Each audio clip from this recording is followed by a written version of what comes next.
Başlayırıq. Durun, Zəhra sən dur biraz qabağa gəl. Bir iki adım qabağa. Rabia, düz dur. Sənliyirəm. Kim kimin boğazındakı salfetkanı çıxartsa, o yarışmanı udur. Dostlar 3 deyəndə başlayırıq.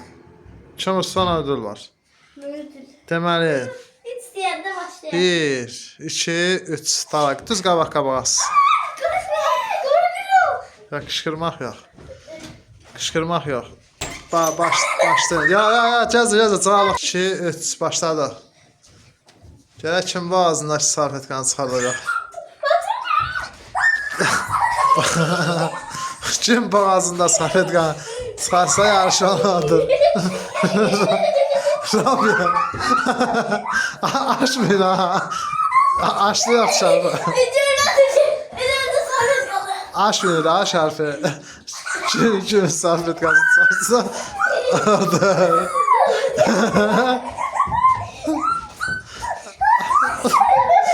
Çıxar Rabia, çıxar. Rabia çıxar, yaxındasan. Çıxar. Zəhra qaçır, çıxar.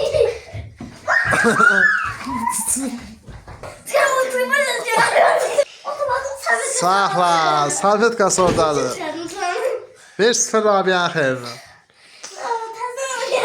Cəzini təzdən bağlayıram, dayan. Bəli, ikinci turumuz başladı. Kim kimin boğazındakı salfetkanı götürə bilsə, qalib o olur. 1-0 Rabia'nın xeyrinədir. Rabia bu səfər də tutsa 2-0. Olmasa 1-1.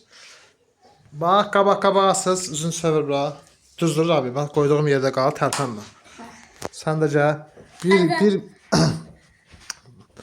Dur burada, qabaq-qabağa qoyuram sizi, bir dəqiqə.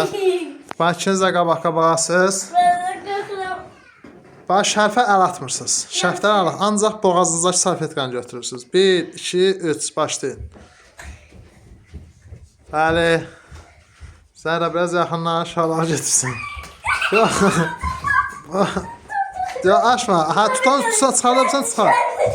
Şərfi yox. Şərfi yox, şərfi yox.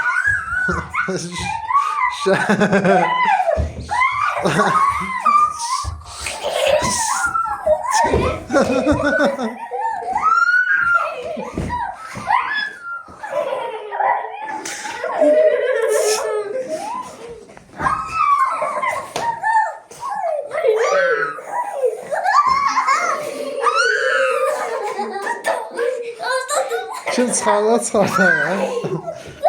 Qışqırma, qışqırma olmaz, qışqırma.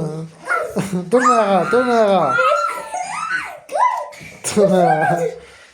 Zəhra çıxartdı, çıxartdı. Çıxartdı. Durma ağa, durma.